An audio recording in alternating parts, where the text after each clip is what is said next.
Okay. Hey guys, welcome to what is technically day 2 of our travels. As you can sort of see by the sign behind me, we have just reached the border here for the Northern Territory. Last night's stay was actually really good where we stayed. It's about 140 k's from where we are now, so we've already done a little bit of driving. I highly recommend that if you are traveling up this way, you do pull in. It's pretty cheap. I mean, for the 4 of us, it cost us what, 16 bucks? So it's good, you know, showers, toilets, the whole lot. Gives these guys a chance to stretch their legs. They made a few friends last night who actually are, you know, a couple of hours from where we live back in Victoria. So as I said, we've just literally crossed the border, which is about maybe 50 metres that way. We're now in, you know, the heart of Australia. We've still got about 4 hours to go before we get to our final destination for the day, which is Uluru, or Ayers Rock, as some of you may know it as. So I reckon we better hit the road, because what are we now? Early morning. We want to get there just after lunch, have a bit of a wander around. It's going to take us a couple of days to experience the majority of what they've got there. So let's stop talking and start driving.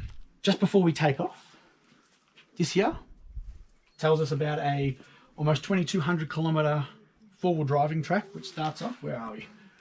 It's the Bins track. Starts off in Mount Dare in SA to Timber Creek in the Northern Territory, which goes, yeah, through Simpson Desert, Tennant Creek, which we actually drove through on our last adventure up this way. And you know what? Given that it follows a lot of the old Gann railway line, which you can sort of see through here, it's meant to be pretty epic. And the people that we were sort of hanging out with in the caravan park last night did a lot of that trail yesterday, said that it was amazing, showed me some photos. So it is definitely an adventure that will be coming up in the near future, hopefully very near future. However, I was wrong before. As you can sort of see there, that is the official border, which means we've gone back into SA, the wrong direction, because we want to keep going that way. So let's head back into the NT, keep this party going. Alrighty, we're just about to get in the car, but unfortunately someone was a little bit upset that they didn't get a chance to record. So young lady here is going to help me show you guys a bit more of the work we've done to the ute recently. So that's for you, my dear. Bring it in nice and close. So as you can see here, we've got the wrap basically on the ute. We've had a few stickers come in, so we've got the Instagram handle. We've also got the YouTube channel on there as well. That way it's a lot easier as we're traveling along for people to just say, hey, I wonder what they're up to. However, there are a lot of bugs here and I still want some breakfast. So what do you reckon? We hit the road? Let's do it. And give us a wave. There we go. Let's go.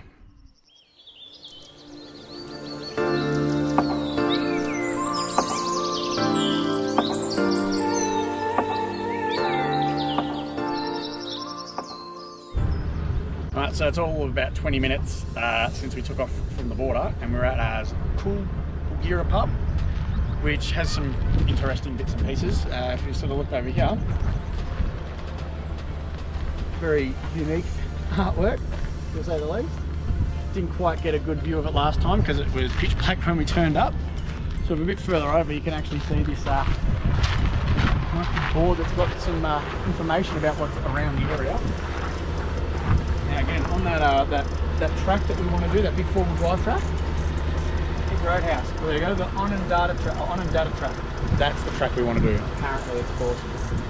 So that's again future adventure. Just before we take off, that's probably going to be the biggest can of 4X I have ever seen in my life. Which, let's face it, is not the best beer in the world, if I'm to be honest. But, you know, to each his own. I mean, there's some pretty cool old sort of like farmyard rusted out tractors, which look pretty cool, and they're floating around, and as we drive past we might get some footage to show you guys. So this was just more of a quick pit stop because unfortunately the border station doesn't actually have facilities for the young lady to use. So while they all get themselves sorted, we're going to jump back in the car and keep making tracks, because we're going to stop in where we want to stay at Curtin Springs to at least secure our spot for tonight, and we'll go from there. We'll see you guys in a couple 100 Ks.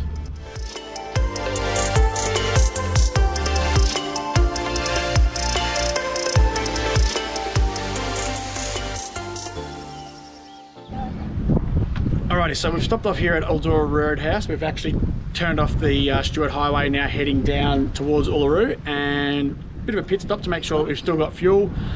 stumbled across these big things. So the kids are pretty excited to check these birds out.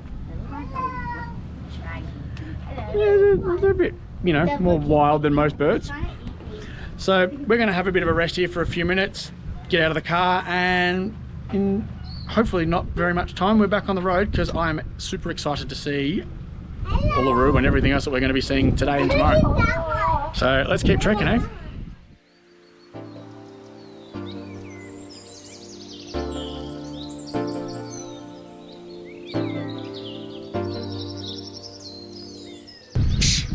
Okay, so here we are at Connor Lookout, and we're getting our first real taste of outback sort of backdrops as such.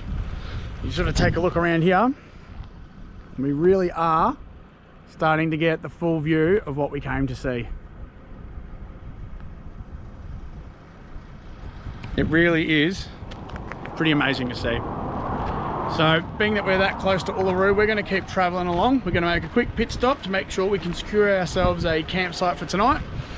Otherwise, in about an hour and a half, we're going to be where we've travelled all this way to come see. Alrighty. Alrighty, so we have literally just crossed into the national park where Uluru is. Now we've got another 10 k's till we get there. So while we're on the way, I thought I might actually mention from yesterday that whole wave that we were getting, which I keep forgetting to ask at all the local stops. So we googled it, and it's a basically just a bit of a courtesy wave, bit of a hey, how you going to people. So a bit of an outback thing, you know, travellers, locals, all the same. So yeah, there you go. Learned something. The outback wave, or they call it the phatic finger, which bizarre name. We'll just go with the outback wave. Like that. Anyways, you can just have a quick look out the front there. There she is. That is Uluru. Ayers Rock. Pretty steep. Yeah, it's massive, and well, if you didn't understand why they call this the Red Centre, you definitely do now. Anyways, we're going to sign off for a moment while we find somewhere to park, and we'll give you guys an up close and personal sort of view once we get there. See you in a sec. Alrighty, so we have about an hour and a half or so before we go to watch the sunset. So we've decided to do one of the walks and go to one of the watering holes. And I honestly, for the life of me, can't pronounce any of it. So this is what we're at now. Now, as you can sort of see here, look, this place is just massive. So yeah, like I said, there's a watering hole we're going to go check out. There's a bit of a walk. Apparently it's about 1 kilometre. It's going to take us about 45 minutes, which is perfect. Gives us just enough time to head back to the viewing area for the sunset, and we'll sit there, have a bit of a feed, watch the sunset, and then head off to camp. That'll basically do us for the day. So we'll show you some footage now of what it is around in this area, if we can survive these flies.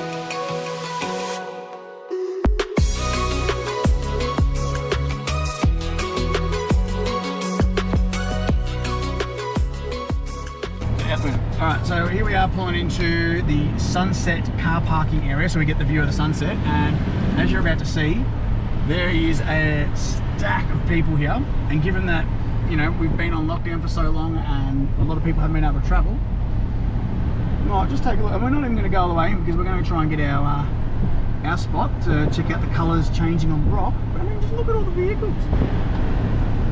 It is clearly like a very worthwhile and very picturesque scene. So once again, I highly recommend anyone, if you get the opportunity to hit the road and check out this place, please come. You're doing yourself a huge favour. Anyway, we're going to sign off for a bit and we're going to show you some footage while we're watching the colours change, but for now, we're going to have some dinner and check out something awesome.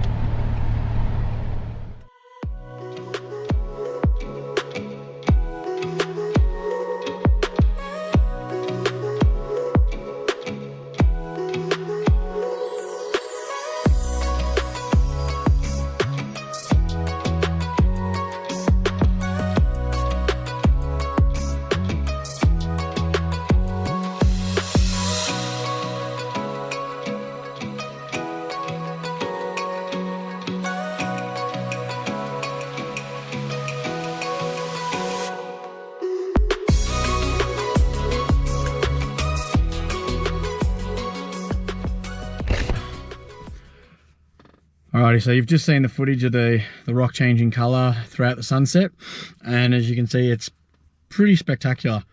Even better in person, I can promise you that much. So we've just driven a bit over an hour out of Uluru to a place called Curtin Springs where we're spending the night. Free campsite, and was it $3 showers per person? So I'm not arguing with that. I'm just looking at, what, 12 bucks for us to be clean and clear. It's even cheaper than the last place we're at, and we've got even more room. Things are nice and quiet as well. It's just after 8 o'clock here at the moment. All 3 kids are tucked in bed. It has been a very long couple of days, and we're hoping to get up nice and early tomorrow to see that sunrise and hopefully watch the colour changing once again. So we're going to sign off right now. So remember, if you haven't already, subscribe to the channel, like this video, turn on the notifications, and let your friends know. Because after all, if I can do all this as a single dad, I'm sure there are people out there that can do a far better job than me.